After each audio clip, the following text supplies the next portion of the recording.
It's the Pacers, and they're doing business on the road. It's an interconference NBA matchup. A time-honored tradition.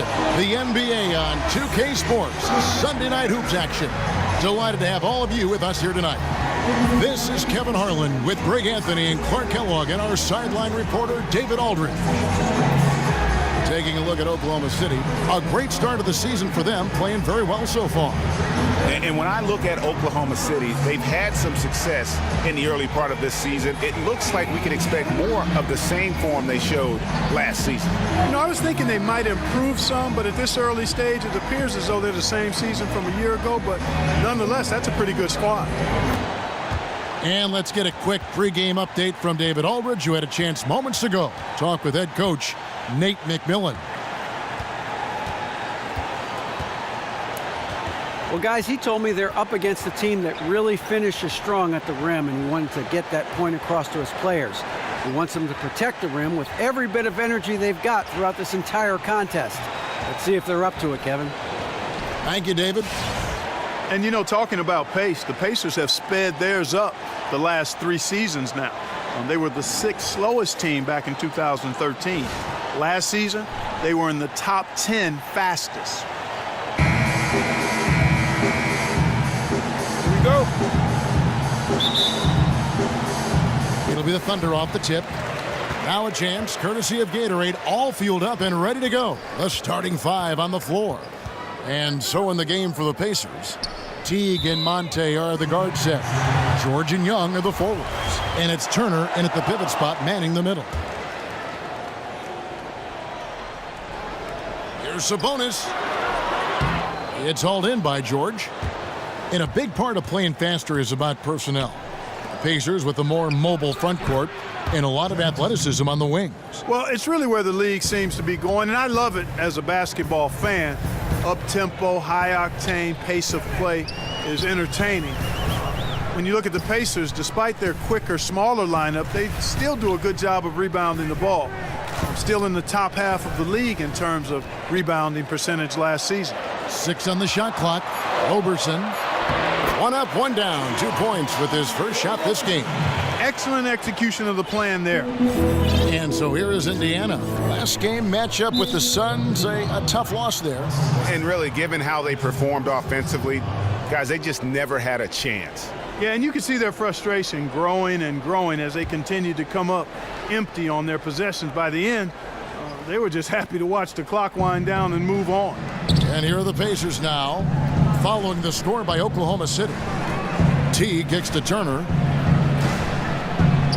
And too long on the shot. That's a huge part of what they want to do defensively. Limit his easy chances inside. Young with the steal. It's George on the wing. And that comes off the assist by Jeff Teague. George has got himself on the board with 3 there. And Teague knew that he would be open there. Great patience and vision from the point man. It's good, and he drew contact on the shot, so he will go to the line. A 3-point play chance here. So we'll see Russell Westbrook go to the line here. It's on Jeff Teague. Every year they'll always put out an NBA survey of who is the toughest to guard. No surprise that Russell Westbrook is almost always at the top of the list in those surveys. He just, Greg, strikes fear in opposing defenders. And Kevin, it's a result of several factors in terms of why he tops that list. He has the game and the body to punish you for all 4 quarters, and he never lets up in his intensity. And also a knack for putting players who are caught sleeping on posters. It is both physically and mentally draining guarding a guy. Ooh! That's how you attack. Wow. Oh, man. my. I tell you, he's playing the game with pure excitement right now. He capped off that dunk with some serious hang time on the rim. Yeah, just couldn't contain himself. Couldn't control himself there. That was a nice replay brought to you by Kia.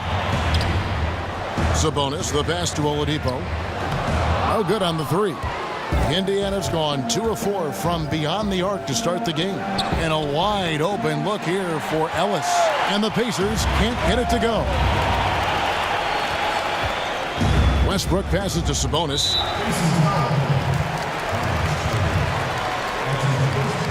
The Thunder have made their only other free throw attempt today in an earlier trip to the line. And 74% has been the mark for them on the season thus far. You know, they've really put themselves behind the 8 ball in so many of their games because they just have not been able to knock down those foul shots. Catching up on the changes for Oklahoma City. Cantor, he's checked in for Adams. Laverne comes in for Sabonis. Jeremy Grant, he's checked in for Andre Robertson. And Abrinas subbed in for Oladipo. They set the pick. And Brooks, here we go. Here's Allen, and Grant sends it back. Oh, and a fast break for Oklahoma City. Here's Westbrook. Second chance shot. Abrinas the pass to Cantor. Westbrook wide open. He fires. Westbrook missing again. Brooks. The shot comes out.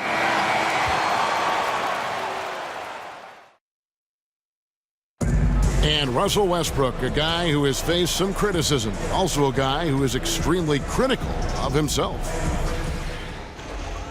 It's tough, and I'm still learning every night to be able to come out, to know when to score, to know when to pass, to know when to be aggressive, to know when to slow down. It can be Well, you have to love the competitive attitude, the desire to be great, not just for himself, but for his teammates, too. And the emphasis on winning. That's why so many people in the league feel that it's just a matter of time before Westbrook puts those finishing touches on his game.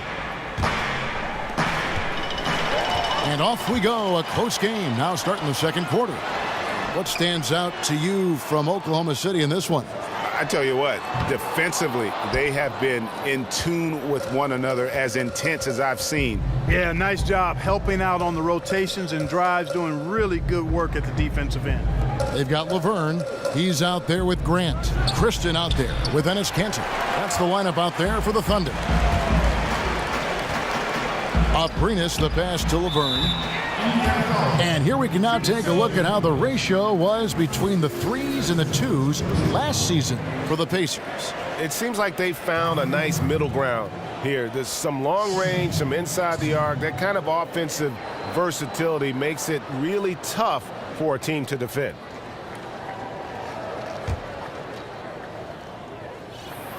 That free throw good from Laverne. And some changes here for the Pacers. George is checked in for Lavoy Allen. And Robinson III comes in for Rodney Stuckey. And it's Ellis in for Aaron Brooks. And among NBA bigs, he is known for his ability to deliver at the free throw line. Basket good. George has got 5 points so far. Boy, I tell you what, the touch that George has on these interior shots, that's something to see. He's very comfortable down there in the low post. And Kanter throws it down. And guys, right now, the defense mentally not there. Can't afford too many of those in a close game like this. Yeah, Jay, you're right. Almost a free run for him there. Momentum can swing on plays like that, Kevin, especially when the finish has that much thunder on it. And we've got an update here, so let's check in with David Aldridge reporting from the sideline. Well, Kevin, we know that the Thunder hired Billy Donovan as its new head coach. In his 2 decades at the University of Florida, he led them to 2 national titles with players like Al Horford and Joakim Noah. A defensive-minded coach, he's developed into a great offensive mind. And fellas, that's what he's trying to bring to OKC, moving the floor, as he calls it, creating space for their great scorers to operate. Ball movement, player movement, that's where the league is going, DA. Thanks. There's the pick. It's George on the wing. Shoots a 3. Bangs home the trifecta. He's got 8. Well, I think you have to crowd George's airspace beyond the arc. Can't give him any room back there. If you don't crowd him and invade his space, he's shooting it every time, and he's going to make most of it. The game has been very close in a lot of areas, but rebounding has been the one differentiator thus far. And, Greg, we've seen it time and time again in games. Effort and determination on the glass can make up for a lot of other weaknesses. Shot clock at 6. And it's off target. Not sure why he took that one. The Thunder with the lead. And Kristen kicks to Laverne. Pass to Kristen. There's the triple. Sinks the three-pointer. Kristen's got his first 3 points of the game. That's the kind of D that you're not going to find success with, guys. They've got to get a hand in the face. 2 seconds separating the shot clock and game clock. Down low. Got a piece of it. Stolen by Grant. I'd like to see him use a little clock here. I agree with you. Milk the clock with this possession. That's what they've got to be doing.